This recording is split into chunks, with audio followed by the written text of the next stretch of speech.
Alright, so it's really only been about a minute or maybe 2 minutes at most, and you can see the onions are starting to separate a lot into different layers.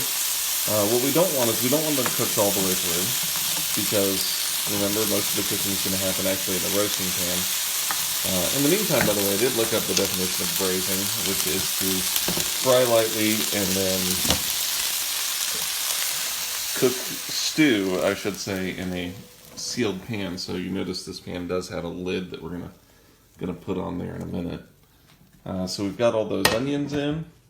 Next, we're gonna throw our potatoes in as we pull that off the heat. Potatoes are just gonna go in and sit right on top.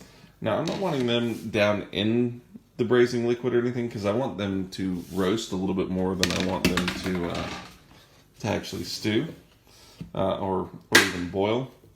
And again, we've got this stock that I made. I actually made it for a prime rib, so it's got a lot of garlic in there, more of an au jus than necessarily a stock.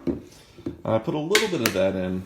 The recipe I'm using is actually from Epicurious, and I'm adjusting it a little bit.